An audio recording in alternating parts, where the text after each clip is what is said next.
Alright, so it is about 7 something in the morning and Black Friday. The mall's open at 6 a.m. I'm not gonna do any Black Friday shopping. I'm just picking up my Air Jordans. So to the mall we go. I won 3 raffles or 3 app reservations. I'm only picking up 1. I secured a second one just in case the first one was flawed, and it's kind of like a little tip that you guys can use just in case, you know what I mean, just as a backup plan. But my plan is only to pick up 1, and then after that maybe have breakfast or something, and then I'll do the review. All right, continue on.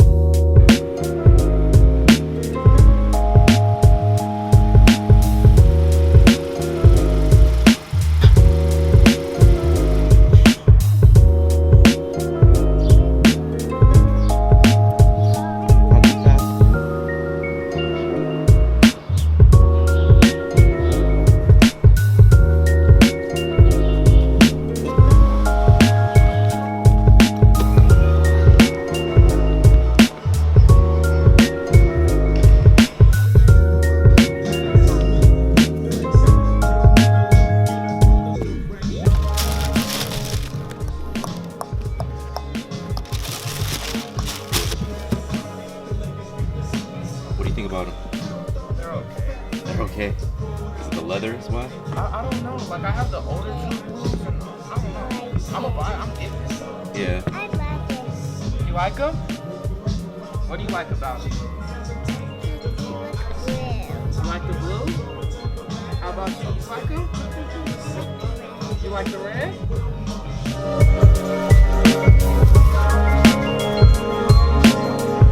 Alright, so we got the pair. Kiddos, we got the pair. We got the pair. There's Santa here too. Now Santa's not here. He's at the other mall. Alright, so we're gonna go home, check it out, and then give you guys like a little review.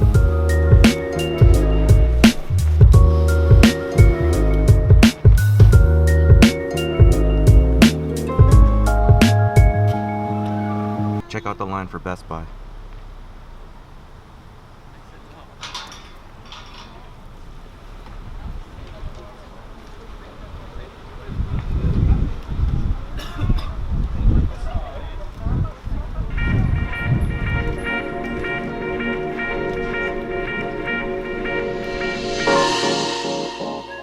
Alright guys, so here it is, the Air Jordan 3 True Blue comparison review. So fortunate enough to have the 2001, the 2011, and now the 2016. So first up we have the 2001. Next we have the 2011.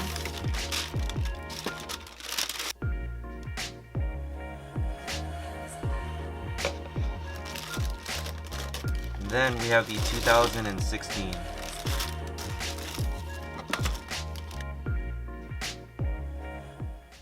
So I'm just going to be comparing the right shoes, just so that we have space on the table. Go ahead and remove these boxes so you guys can get a better look of the shoes themselves. Retail price for the 2001 back in the day was $100.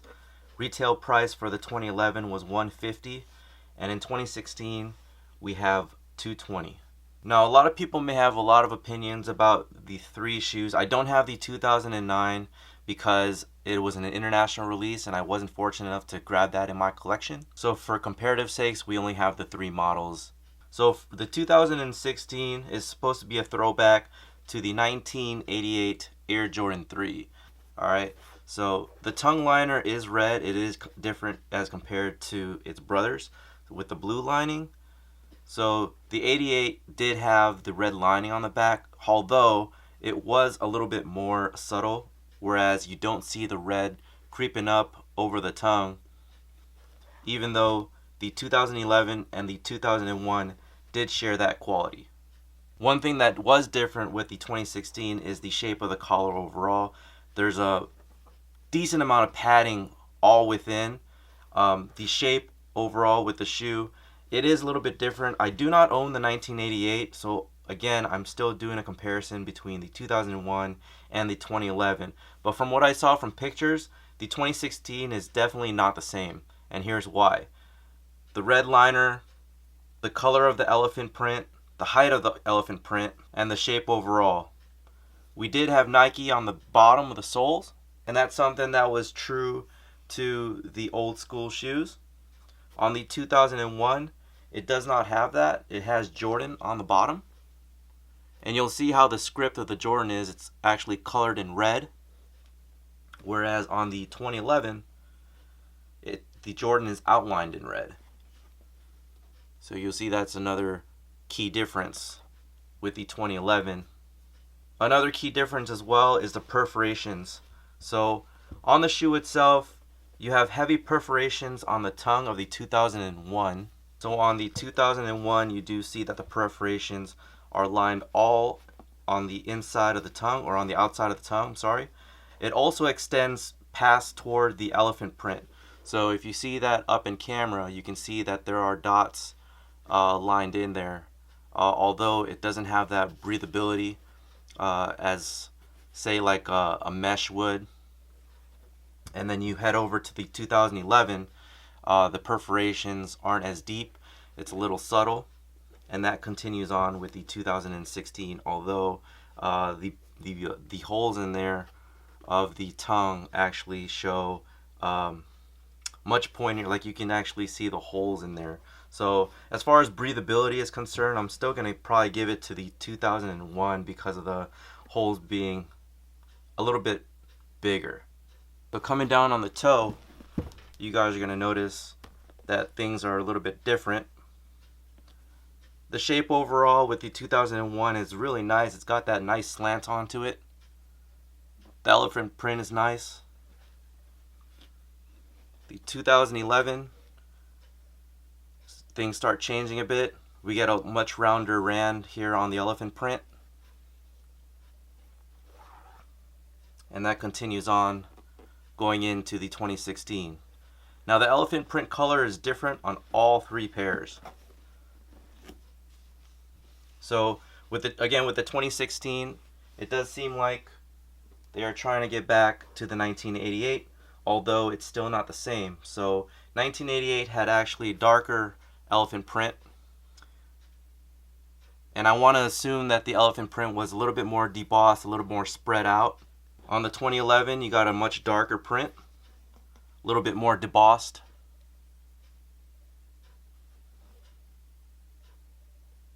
And then on the 2001, it's actually really nice elephant print. Feels like actual leather.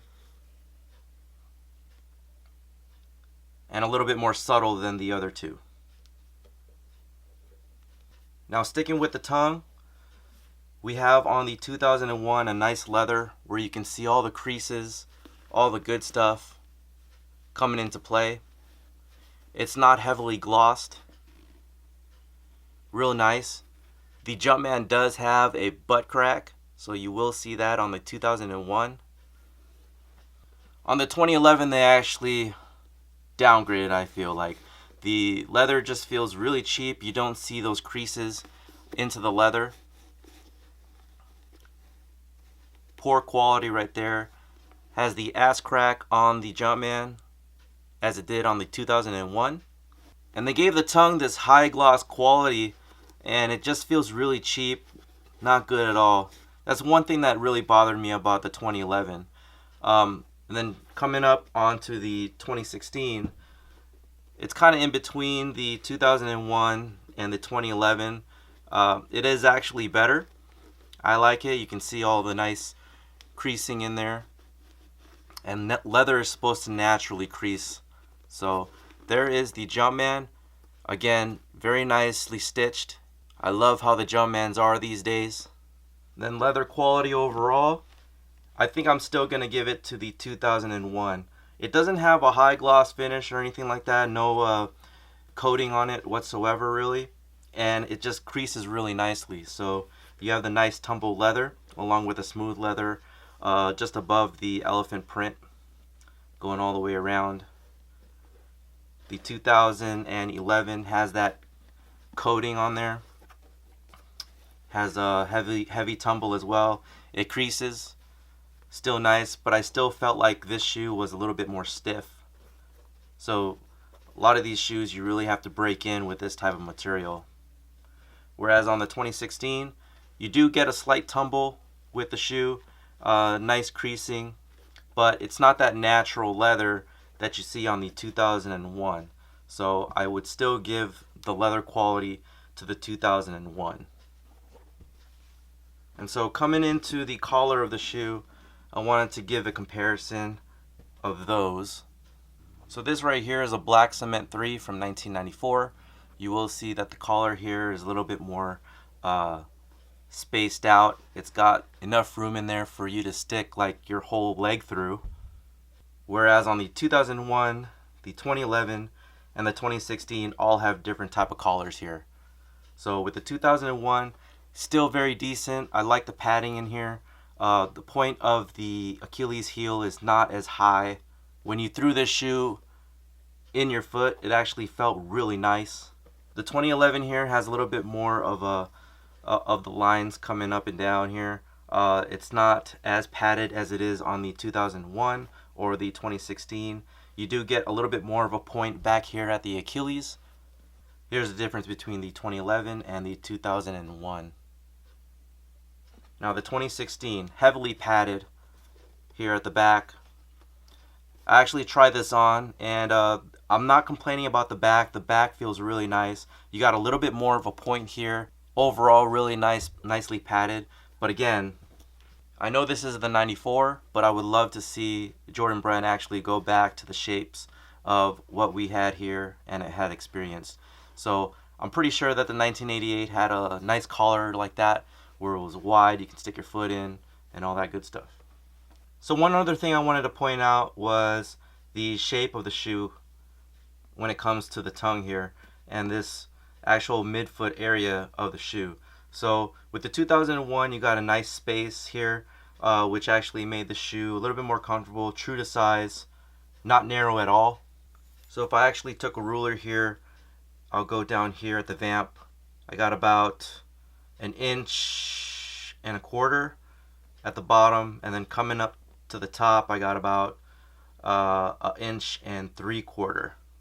So on the 2011, that changes a bit. It's a little bit more uniform, whereas on the 2001, it's smaller at the vamp and goes wide up top.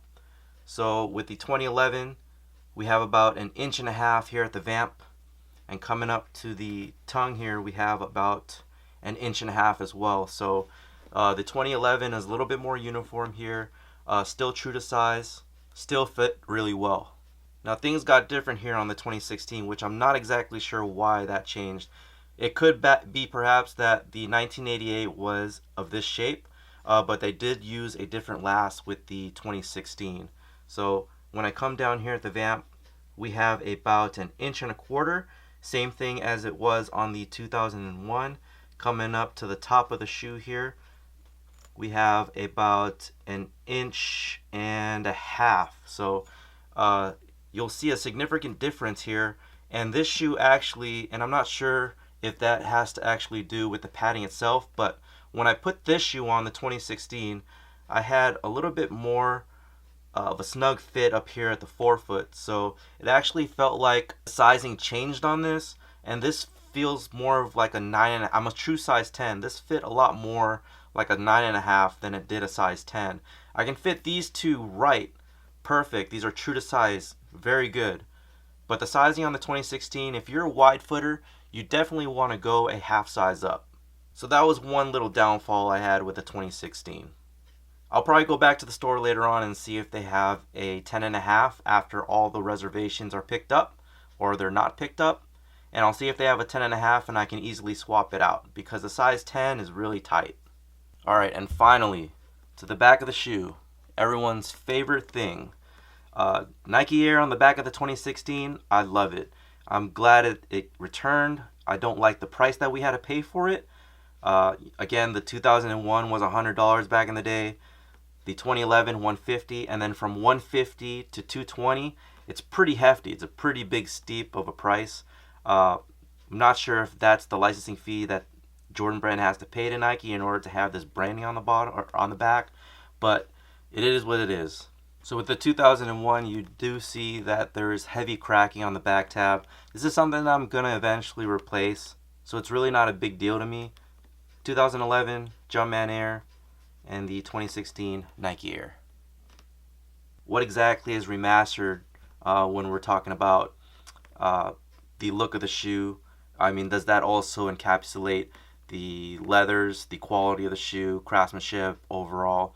Sound down in the comments what you guys think and let me know your thoughts about that. But as far as it being remastered, I would say it is remastered with the Nike Air branding. So going back to the Achilles heel and the collar of the shoe, you will see like that uniform shape with the tab here at the back. You can see a little bit of the leather exposed here, a little bit more uniform on the 2001, whereas on the 2011 it starts changing a bit. You get a little bit more of a point back here, and then the 2016 a little bit more drastic. You'll see that the shape overall is different as compared to that. Now let me go ahead and show you what the 94 looks like as well.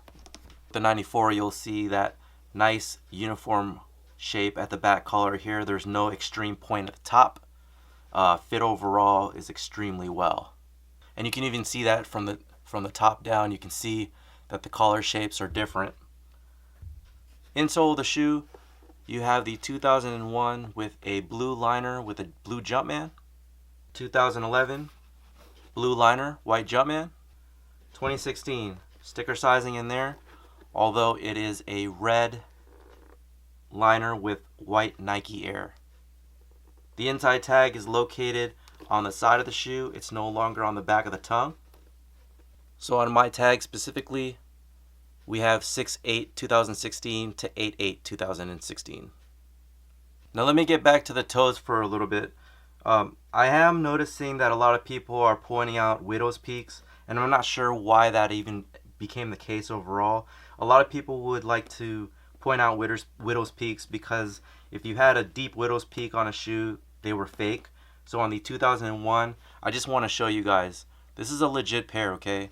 This is a shoe that I purchased in store back in the day, so you'll see a slight widow's peak on that. The 2011, same ordeal. Although you also see like the factory markings here with the lines here, so they knew where to match up the leather. So you can see the 3 lines right there. 2016, it's pretty non-existent. Still, again, it's not something that people should count or rule out, that because you have a widow's peak on a shoe, that it's fake. Here's an OG Air Jordan 7 Bordeaux. Here's the tag information.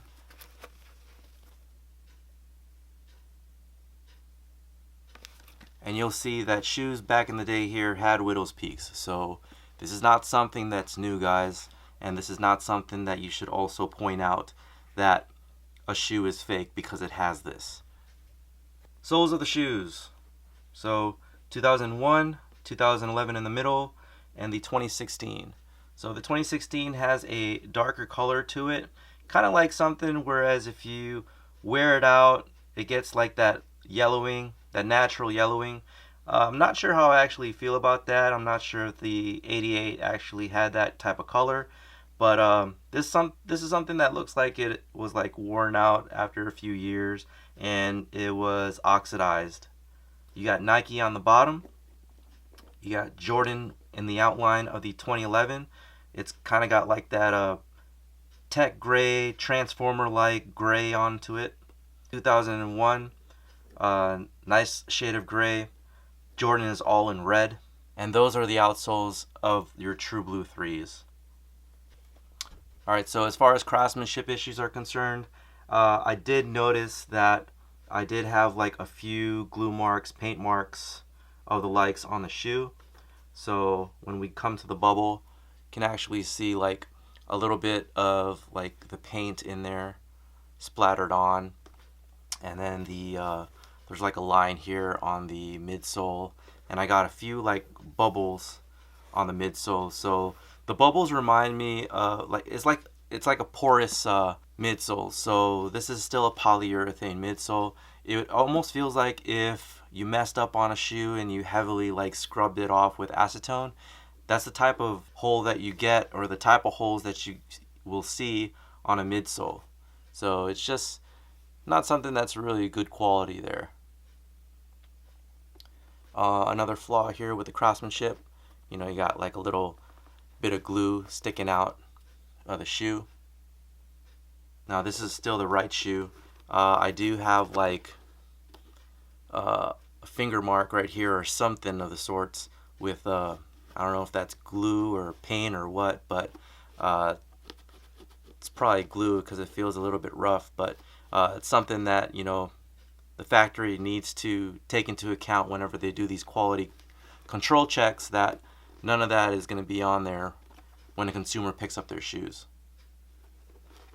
Just wanted to point out too that you do see like the heavy widow's peaks there at the edges of the tongue. Here is the 2011 with that, and here's the 2001. Alright, so overall thoughts of the 2016. You know, $220 is a pretty big price for you guys to pay. Honestly, with this being $150, this should have been probably $185. Again, you know, it's probably the Nike Air that we're paying for, but it's still like a huge jump from $150. So if you guys like your shoe, definitely enjoy it. Again, I don't have the 88, so I appreciate the Jordan brand for actually throwing it back and giving us something that's quite similar to the OG. You know, as far as like the differences and, you know, the shape, the quality of the, or the type of elephant print on the shoe, I think they could have done better, as well as like the overall fitment of the shoe, and maybe even like the nicer slant on the toe. So I do wish that, you know, Jordan brand actually took into account a little bit more of those little details. But other than that, it's a really nice shoe. If you guys are picking it up, I got rewards for about $20. The shoe was supposed to be around $238 after tax. I got this for about $218 out the door with my $20 coupon. So you know, I saved a little bit of money. Next up on the list is the Air Jordan 31, along with, I need at least a minimum of 2 Space Jam 11s, or what we're actually really supposed to be calling it is the Air Jordan 11 player exclusive. But I'll get into that all at another time when I have the shoes.